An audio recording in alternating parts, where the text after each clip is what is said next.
Hello दोस्तों, Raman study point में आप सबका स्वागत है।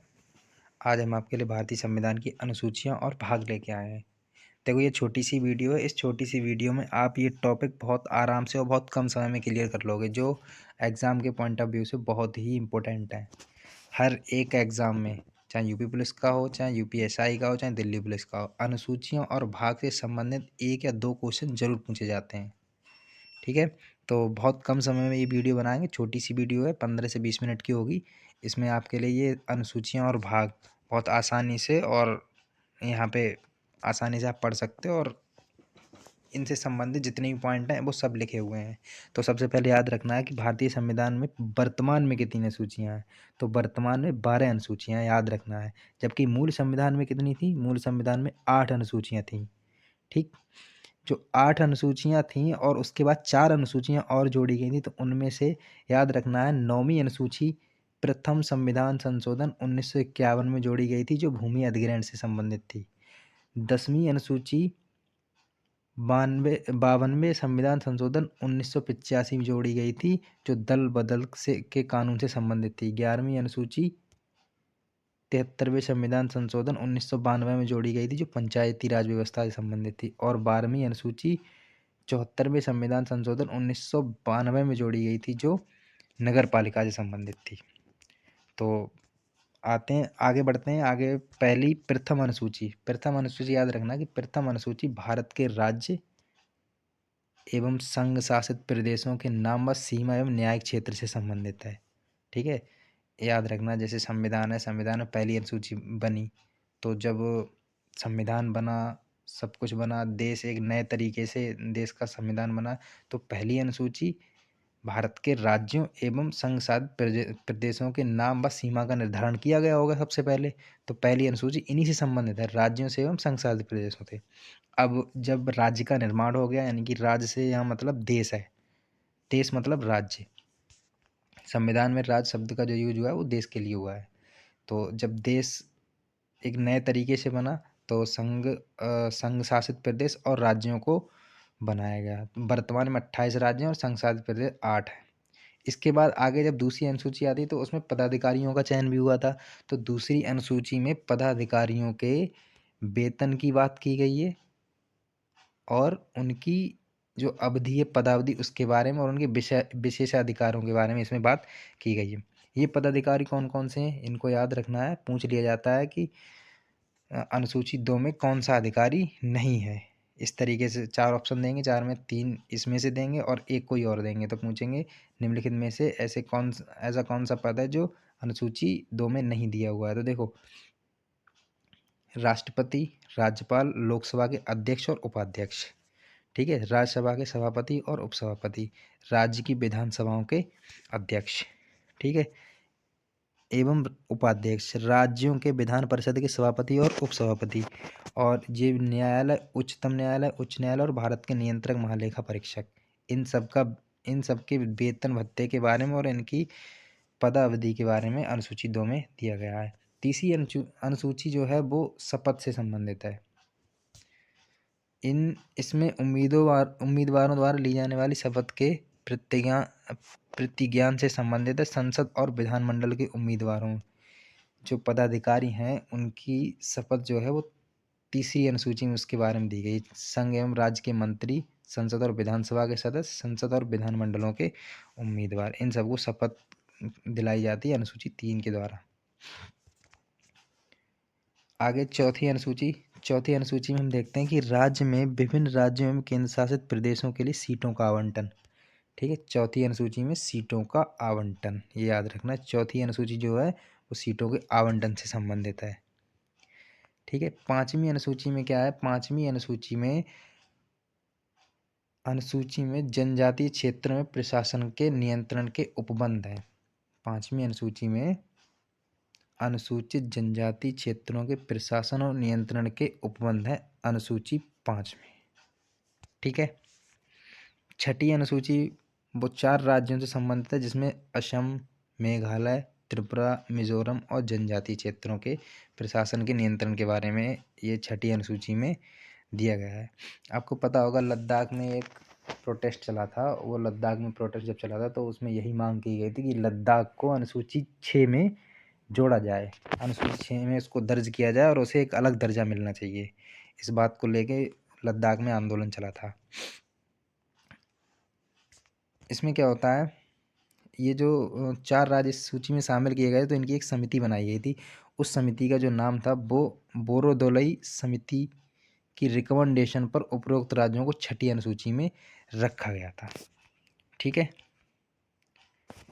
ये 4 राज्य अपने आप एडीसी ऑटोनोमस डिस्ट्रिक्ट काउंसिल स्वायत्त जिला परिषद बना सकते हैं। देखो, स्वायत्त जिला परिषद ये होता है कि ऐसी परिषद होती है जो अपने अपने राज्य के कानून खुद बना सकती है। इसके लिए एडीसी यानी कि स्वायत्त जिला परिषद कहते हैं। जैसे छोटे छोटे काम होते हैं, कृषि, भूमि, वन, पुलिस, स्वास्थ्य आदि पे खुद से ये रूल बना सकती है। ठीक है, ये जो एडीसी होता है इसमें कुल सदस्यों की संख्या 30 होती है। इनमें से 26 सदस्यों को चुनाव द्वारा निर्वाचित किया जाता है, जबकि 4 सदस्य जो हैं वो राज्यपाल के द्वारा मनोनीत किए जाते हैं। ठीक, सातवीं अनुसूची केंद्र और राज्य के संबंध, शक्तियों का बंटवारा। ठीक है, केंद्र और राज्य की शक्तियों के बीच बंटवारा कि केंद्र कौन कौन से काम करेगा, राज्य कौन कौन से काम करेगा। इस बात की जो अनुसूचियाँ हैं वो 3 अनुसूचियों में बांटा गया है। वो अनुसूची 7 में रखा गया है। वे 3 अनुसूचियाँ कौन सी हैं? संघ सूची, राज्य सूची और समवर्ती सूची। इनके बारे में इतना याद रखना है कि जो संघ सूची जो होती है उसमें जितने भी विषय होते हैं उन पर कानून बनाने का अधिकार केंद्र सरकार का होता है। ठीक है, संघ सूची मतलब केंद्र सरकार। राज्य सूची में जितने भी कानून दिए, जितने भी काम दिए हों उन सब काम पर कानून बनाने का अधिकार राज्य सरकार का होता है, लेकिन विशेष परिस्थितियों में राज्य की सूची में जो काम दिए उन पे केंद्र सरकार अपना कानून बना सकती है और लागू भी कर सकती है, लेकिन विशेष परिस्थितियों में।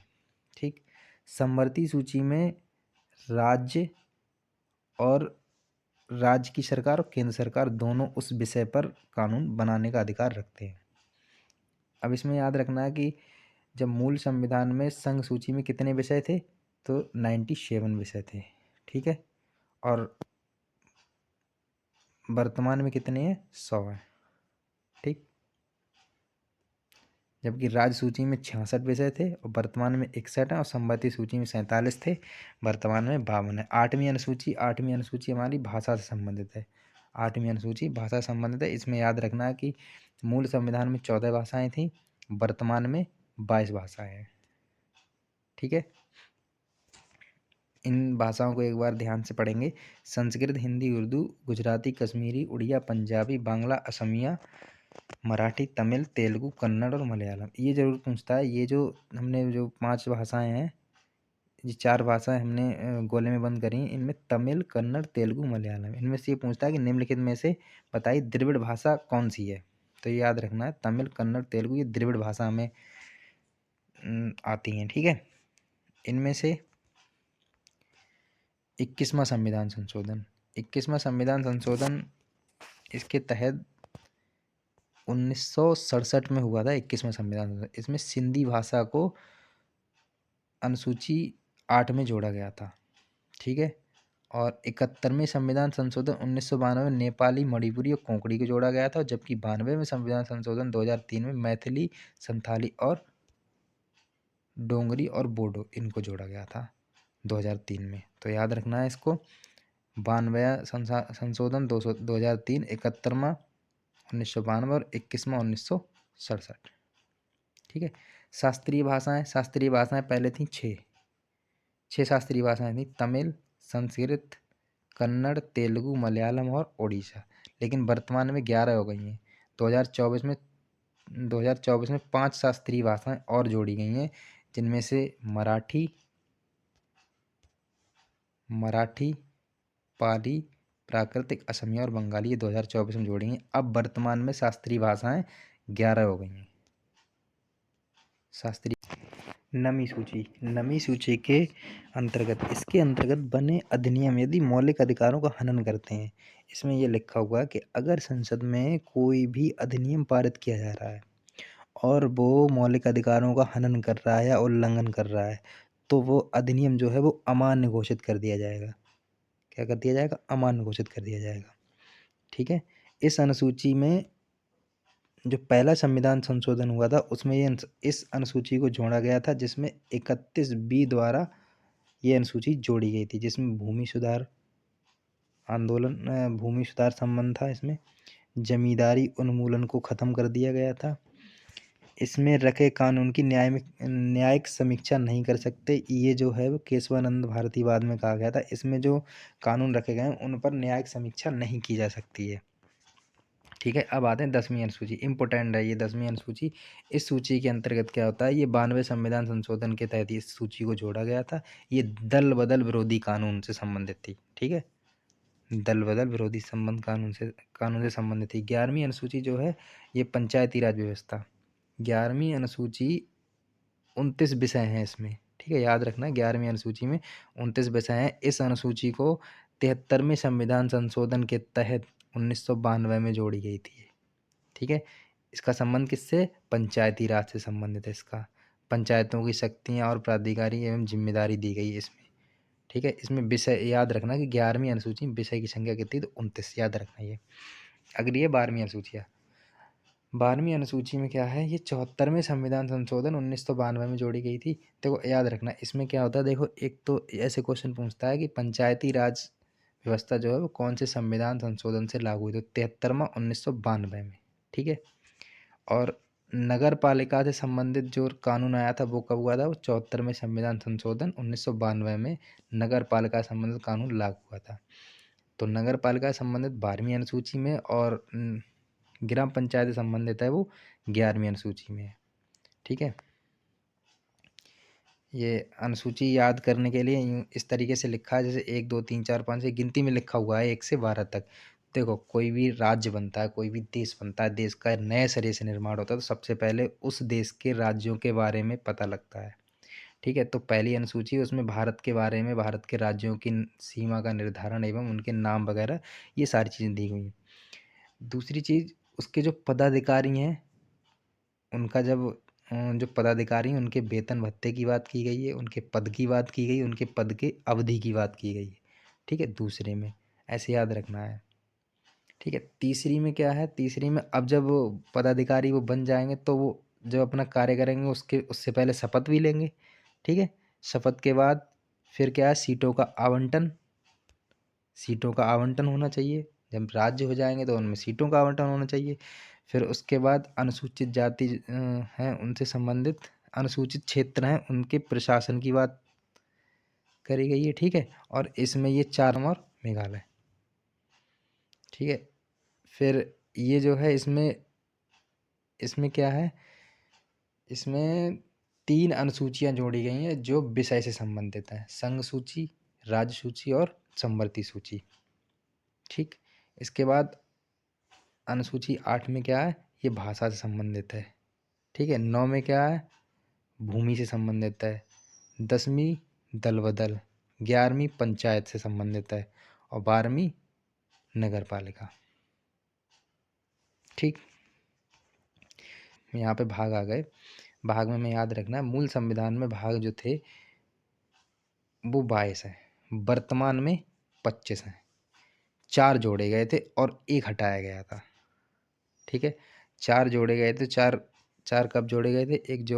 2 जोड़े गए थे 42वें संविधान संशोधन 1976 में। एक तो 4A और एक 14 का A। ठीक है, ये 2 जोड़े गए थे 1976 में।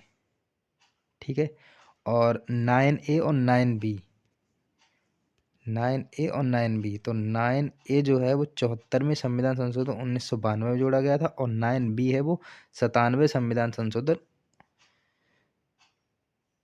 2011 में जोड़ा गया था। ठीक है, हटाया कौन सा गया था? 7वां संविधान संशोधन हुआ था, सॉरी 7वां भाग हटाया गया था, 7वें संविधान संशोधन 1956 में हटाया गया था। तो ये भी पूछता है कि कौन सा भाग 7वें संविधान संशोधन के द्वारा हटाया गया था? तो कौन सा भाग? 7वां भाग। ठीक है, संविधान के भाग देखो, पहला भाग है वो संघ राज्य क्षेत्र से संबंधित है, जो अनुच्छेद 1 से 4 तक है। ठीक है। दूसरा भाग है वो नागरिकता से संबंधित है। ठीक, जो 5 से 11 तक, आर्टिकल 5 से 11 तक। भाग 3 है, भाग 3 में मौलिक अधिकार दिए हुए हैं, ये फंडामेंटल राइट्स, जो 12 से 35 तक हैं। देखो 4 में राज्य के नीति निर्देशक तत्व दिए हुए हैं। नीति निर्देशक तत्व के लिए हम इंग्लिश में DPSP कहते हैं, directive principle of state policy. तो डी जो है ना, डी 4 नंबर पे आती है ना, तो डी से याद रखना, डी मतलब 4, भाग 4 में, DPSP मतलब भाग 4 में। मूल कर्तव्य, मूल कर्तव्य 4A में जोड़े गए हैं। मूल कर्तव्य जो है वो भाग 4A में है और अनुच्छेद 51A। ठीक है। अब इसमें देखो जो ट्रिक बन पाई वो ट्रिक बना ली गई। जैसे भाग 5 है, तो 5 से मतलब याद रखेंगे, 5 से मतलब प्याज, प्याज मतलब ओनियन, ओनियन मतलब यूनियन। ठीक है। तो यूनियन और संघ सरकार ये कायम है, भाग 5 में है, अनुच्छेद 52 से 151 तक। इसके बाद भाग 6 आता है। भाग 6 में राज्य सरकार है। राज छिपाना, छिपाना मतलब 6, छिपाना मतलब 6, और 6 मतलब भाग 6। राज छिपाना मतलब राज्य सरकार, राज को छिपाना, छिपाना मतलब 6। ठीक है। ये भाग 7 है, इसको हटा दिया गया था। ठीक, याद रखना है, ये 7वें संविधान संशोधन के तहत अनुच्छेद 238 को निरस्त कर दिया गया था। अब भाग 8 में आ जाओ। भाग 8 में संघ एवं राज्य। ठीक है, संघ एवं राज्य क्षेत्र से संबंधित है। तो इसमें देखो 8, 8 में क्या क्या होता है, 8 में देखो 2 जीरो को जोड़ा गया है। इसमें देखो संघ और राज्य को इसमें मतलब जोड़ के ये बात कही, संघ और राज्य को जुड़े हुए हैं, तो इनमें इनकी बात कही है, संघ और राज्य। अब 9 में आ जाओ। देखो पंचायत, पंचायत में क्या है, एक तो पंच मतलब 5, आयत मतलब इस तरीके आयत बनता है, आयत यूं बनता है। तो आयत में कितने होते हैं, 4, 4 और 5 9। तो ये भाग 9 में पंचायत, और जो अनुच्छेद हैं वो 243 से 243 ओ तक, 243A से 243 ओ तक। ठीक है। 9A में क्या, नगर पालिकाएँ हैं, 9A में नगर पालिकाएँ हैं। ठीक है, जो 73वें संविधान संशोधन 1992-93 में जोड़ा गया था। इसमें क्या 243B से 243ZG तक है। ठीक है। फिर 9B, ये 9B है तो सहकारी समितियाँ। तो इसमें क्या है, देखो सरकारी नौकरी वालों को नखरे, नखरे हो जाते हैं सरकारी नौकरी में, तो नखरे, नखरे ना मतलब 9, खा मतलब बी, तो 9 के खा में क्या है, सहकारी समितियाँ हैं, जो 243ZH से 243ZT तक। ठीक। भाग 10 में क्या है, भाग 10 में दास मतलब अनुसूचित जनजातीय क्षेत्र। तो इसमें क्या अनुसूचित, पहले क्या होता था पुराने ज़माने में, तो अनुसूचित जाति के जो लोग होते थे उनके लिए दास के रूप में लोग मानते थे। ठीक है। तो 10 मतलब अनुसूचित जनजाति क्षेत्र। 11वां भाग जो है वो संघ एवं राज्य का संबंध है। तो 11, 11 में देखो 11 आ रहा है, 11, 11, 11, 11 मतलब 11 का मतलब संबंध, यारों से यारी होती है, यारी में संबंध होता है। संबंध किसके, संघ और राज्य का संबंध। तो भाग 11 याद रहेगा। 11 भाग ये कहाँ से कहाँ तक, अनुच्छेद 245 से 263 तक। ठीक है। ये भी ऊपर वाला भी याद रखना है कि अनुसूचित जनजाति क्षेत्र का जो अनुच्छेद है वो 244 से 244A तक, 244 में ही दिए हुए हैं ये। भाग 12, 12 मतलब बाहर, 12 मतलब बाहर, बाहर कब जाते हैं, पैसा कमाने के लिए। जो वित्त से संबंधित उपबंध है वो भाग 12 में है, जो 264 से 300A तक है। ठीक है। 13, 13 मतलब 13, 13 मतलब व्यापार, तो व्यापार 13 व्यापार याद रखना है, 13 मतलब 13 व्यापार, तो व्यापार और वाणिज्य से संबंधित है, जो आर्टिकल 301 से 307 तक। ठीक। उसके बाद भाग 14, 14 में संघ एवं राज्य के अधीन सेवाएं, जो UPSC UPPCS वगैरह जो भी होती हैं, ये संघ और राज्य के अधीन जो सेवाएं वो भाग 14 में दी हुई हैं। इनके जो आर्टिकल हैं वो 308 से 323 के बीच में इनके बारे में दिया गया है। इसको याद कैसे रखना है, शिव चौदस सेवा। तो सेवा, सेवा मतलब सिविल सेवा, जो सेवाएं हैं वो शिव चौदस, शिव चौदस मतलब 14। ठीक है। तो सेवाएं जो हैं शिव 14 से याद रखना है, तो 14 मतलब शिव और सेवाएं, सेवा मतलब सेवाएं, तो सेवाएं 14 में है। अब भाग 14A, 14A मतलब अधिकरण, ट्रिब्यूनल। ट्रिब्यूनल मतलब ये 223A से 223B तक है। तो 14 ट्री, 14 ट्री मतलब 14 पेड़, ट्री मतलब ट्रिब्यूनल। ठीक है, ऐसे याद रखेंगे, जैसे भी अपना आपको जैसा ठीक लगे वैसा आप ट्रिक बना सकते हो। ये हमने अपनी तरीके से बनाई, तो आपको जैसे याद रखना वैसे आप याद रख सकते हो। देखो अनुच्छेद 15, सॉरी भाग 15, तो चुनाव निर्वाचन से संबंधित, जो निर्वाचन से संबंधित जो दिए प्रावधान दिए हुए भाग 15 में दिए हुए हैं, वो भी अनुच्छेद 324 से लेकर 300 बना सकते हो। देखो भाग 16, भाग 16 में क्या है, विशेष उपबंध। तो देखो इसमें क्या है, 16, 16 मतलब 16, 16 जो है ना, 16, 16 को हम 16 से याद रखेंगे। ठीक है, 16 मतलब 16 को 16 से याद रखेंगे। तो 16 एक विशेष फिल्म थी, कुछ वर्गों के लिए विशेष फिल्म थी। 16 फिल्म जिस टाइम चली थी उस टाइम बहुत देखी जाती थी विशेष तरीके से। तो विशेष उपबंध 16 में, भाग 16 में 330 से 342 तक। आगे 17, शत्रु से मुँह भाषा। मुँह भाषा का मतलब होता है लड़ाई करना, मतलब जिसको हम देहाती भाषा में कहते हैं मुँह चावरी करना। तो मुँह भाषा, मुँह भाषा मतलब शत्रु से मुँह भाषा। तो राजभाषा के संबंध में भाग 17 में दिया हुआ है, जो 343 से 351 तक मोस्ट इम्पोर्टेंट है ये। ठीक है,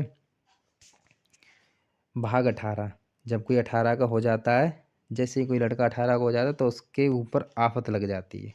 आफत मतलब आपातकाल लग जाता है जब कोई 18 का हो जाता है, 352 से 360 के बीच।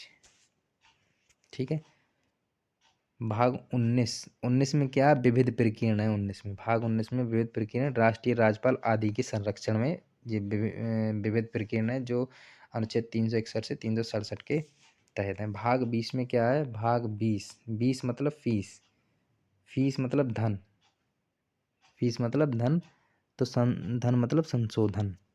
ठीक है, तो भाग 20 में संविधान संशोधन जो 368 के तहत है। ठीक है, भाग 11 में क्या है, भाग 11 में है अस्थायी संक्रमणकालीन और विशेष उपबंध, ये 369 से 392 तक। ठीक है, भाग 12 में है संक्षिप्त नाम और इसके प्रारंभ आदि। तो भाग 12, भाग 12 में क्या है, संक्षिप्त नाम। ठीक है, 293 से 295 तक। लेकिन एक चीज़ याद रखना है, इसको रोमन रोमन लिपि में भी याद रखना कि जैसे भाग 22 है तो 22 को इस तरीके से याद रखेंगे। ठीक है, 21 को इस तरीके से ऐसे पूछ लेता है, भाग 20 को ऐसे। तो कभी कभी ये नंबर नहीं दिया हो, कभी ये इस तरीके से ये नंबर दे देगा और पूछ लेगा ये भाग किससे संबंधित है।